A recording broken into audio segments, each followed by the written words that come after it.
Wooden സ്റ്റിക്കോ tooth പിക്കോ ഉണ്ടോ? എങ്കിലും ഇതേപോലെ ഡെസ്ക് ഡെക്കോർ ചെയ്തെടുക്കാൻ പറ്റും. എങ്ങനെയാണെന്ന് നോക്കിയാലോ. അതിനായിട്ട് ഇതേപോലുള്ള കുറേ പിക്ചേഴ്സ് നമുക്ക് പിൻട്രസ്റ്റിലൊക്കെ കാണാൻ കിട്ടും. അതിൽ നമുക്ക് ഇഷ്ടമുള്ളത് സിമ്പിളായിട്ട് തോന്നുന്നതും ഏതെങ്കിലും ഒരെണ്ണം വരച്ചിട്ടെടുക്കുക. ഇതൊന്ന് ഒട്ടിക്കാനായിട്ട് ഞാനിവിടെ ഫ്ലെക്സ് ക്യൂക്കാണ് എടുക്കുന്നത്. നിങ്ങൾക്ക് ഫെവിക്കോൾ ആണെങ്കിലും എടുത്താൽ മതി. പക്ഷേ അത് ഉണങ്ങാനായിട്ട് കുറച്ചധികം ടൈം എടുക്കുമെന്നേ ഉള്ളേ.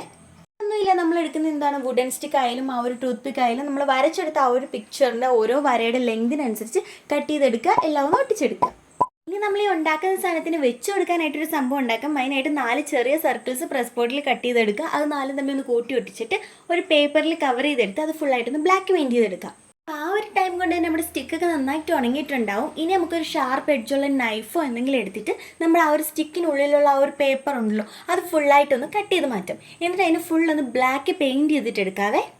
പെയിൻറ്റ് ചെയ്ത് വെച്ച് വേറൊരു സ്റ്റിക്ക് എടുത്തിട്ട് നമ്മുടെ ആ ഒരു ഹേർട്ടിൻ്റെ ബാക്കിലോട്ടൊന്ന് ഒട്ടിച്ചു കൊടുക്കുകയാണ്. ഇനി അതിന് കുറച്ചൊരു ഭംഗി കൂട്ടാനായിട്ട് നമ്മുടെ ഗോൾഡൻ പൗഡർ കളർ എടുത്തിട്ട് നമ്മുടെ ഫിംഗർ ടിപ്സിൽ തന്നെ ഒന്ന് ആക്കി കൊടുത്തിട്ട് ഫുള്ളൊന്ന് സ്പ്രെഡ് ചെയ്ത് കൊടുക്കുന്നുണ്ടേ. ആ ഒരു പൗഡർ കളർ യൂസ് ചെയ്തേ ഓർമ്മയുള്ളൂ. പിന്നെ എൻ്റെ ആ ഒരു വൈറ്റ് ടേബിൾ ഫുൾ ഒരു മറ്റേ അഴുക്ക് വെച്ചതായിട്ടുണ്ടായിരുന്നു. പിന്നെ വെള്ളം ഒഴിച്ചിട്ടും തൂത്തിട്ടും തുടച്ചിട്ടും ഒന്നും അത് പോയിട്ടുണ്ടായില്ല.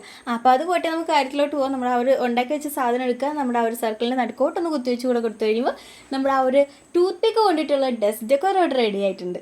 ചെയ്യാനായിട്ട് നമ്മുടെ ഈ ടൂത്ത് പിക്കോ അല്ലെങ്കിൽ വുഡൻ സ്റ്റിക്കോ തന്നെ വേണമെന്നൊന്നുമില്ല. നമ്മുടെ വീട്ടിൽ മുറ്റമടിക്കുന്ന ചൂലുണ്ടാകുന്ന ആ ഒരു ഈർക്കിലില്ലേ, അത് വെച്ചിട്ട് നമുക്ക് ചെയ്തെടുക്കാവുന്നേ ഉള്ളൂ. അപ്പോൾ എല്ലാവരും ട്രൈ ചെയ്ത് നോക്കുക. ഇഷ്ടപ്പെടുകയാണെങ്കിൽ ലൈക്കും കമൻറ്റ് സബ്സ്ക്രൈബും മറക്കണ്ട.